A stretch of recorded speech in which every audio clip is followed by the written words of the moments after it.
So I made a video a while ago taking a look at some funny bad reviews for The Legend of Zelda Tears of the Kingdom, and you lot loved it. So I'm back again, but this time taking a look at some hilariously bad reviews for Pikmin 4. Let's start off with the real CS Gaming, who gave Pikmin 4 a 0 out of 10. This game is awful, it's plain and it's boring. Nothing about this is interesting. All you do is guide your stupid creatures around and collect items. Occasionally fight an easy enemy, and that's it. The gameplay loop is so monotonous. I would never recommend this to anyone if I wanted to be nice. You can't call the Pikmin stupid creatures. You're hurting their feelings, my guy. It's okay, my Pikmin boys. The rest of us all love you. Twinkie Twonk was a bit more generous and gave the game a 3 out of 10. This, for me, is the Etsy Pikmin I've even played, and probably the worst Nintendo game too. Nintendo have made some of the best games ever, and all represented a challenge. In contrast, this game is so simple that even a 5-year-old could probably finish it without losing a life. The only thing they'll struggle with is reading the pages of forgettable text, which, as if their game wasn't easy enough, explain everything, thereby removing and discovery. This doesn't make sense, but okay. There is also some sort of story, but it's mind-numbing. In fact, this is the first time I've ever feel asleep whilst playing a game. A truly monotonous bore-fest. Zelda Fanboy's review reads, Pikmin 4 is one of the most overrated games currently. I would not pegging it as one of the... Wait, peg, not pegging.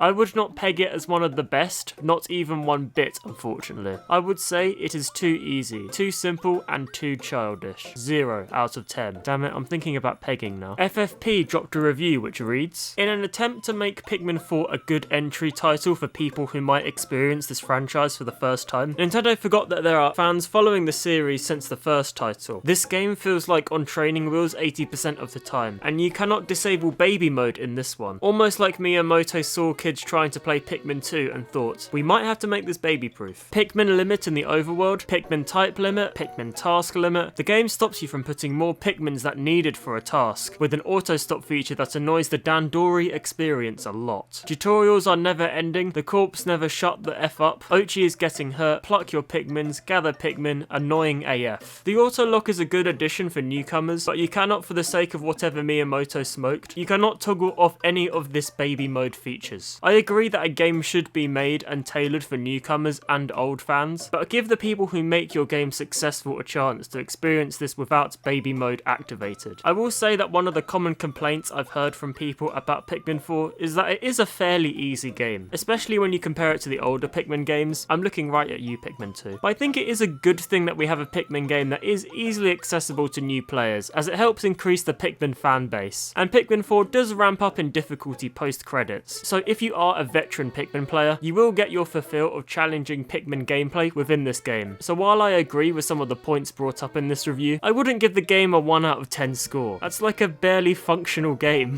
Runfish12b8's review says, the game cannot surprise me with the amazing new graphics on the old platform, even though it is fun. But after a few hours, I got bored. There are no new mechanics compared to the previous parts of the series. In a word, outdated. 0 out of 10. Another 0 out of 10 review now from R. Donau. Nintendo releasing more crap at 30 FPS. This should have been a Switch 2 60 FPS game. Too lazy to add a 60 FPS mode. Got headaches at 30 FPS? Too bad, no game for you. They don't advertise 30 FPS strains and damages eyesight. If you want 60 FPS, you got to Google Yuzu emulator. This next review is quite a long one, but it gets really funny, especially towards the end, so stick with it. It comes from Only One Here, and it says, this game is complete garbage. The greedy developers are charging $60 for an indie quality game. The graphics are complete trash. The textures are puke-worthy. The animations are laughable. The whole art style stuff is just an excuse for developers to be cheap and lazy. When I pay $60, I expect a top-notch AAA quality. This is exactly what this game lacks. The physics are beyond horrible. The gameplay is boring and repetitive. The story is terrible, with poorly written dialogue. The autolog is annoying. Boss fights are poorly designed. The local co-op campaign multiplayer is a complete joke and very limited. All the second player does is throw stuff. Are you freaking kidding me? This isn't a true co-op experience. Pikmin 3 Deluxe offers an actual co-op experience, so why can't they do it with this game? It just goes to show how greedy and lazy these developers have become. I recommend you pick this game up until it's $10, although it's unlikely it will ever drop that low, so I don't recommend this game at all. I don't agree with anything in the first paragraph, but I do agree that it's sad that a proper co-op mode wasn't implemented within Pikmin 4. Now get ready for the last paragraph as it goes on a complete tangent. This game came with a free Pikmin steel water bottle at Walmart Online. The only thing the developers got right, even if it has nothing to do with the actual game. Probably sold out by now, but the fact I got a collector's edition quality item at no extra cost is biblical, and no CDPR, your stupid stickers and free DLC is nothing to brag about. You want to be consumer friendly? Then give me something like this. Seeing how Sony games are a bunch of movies, they need to ship their games out with good quality popcorn and a 2-litre soda at no extra cost. That's the least you can do after increasing the price to $70 for just half of the game. You do that, Sony. I won't give you a 0 guaranteed. If developers are going to release expensive garbage, at least be generous enough to give me decent physical items for free. Here's a 2 for the generosity, even if the game deserves a 0.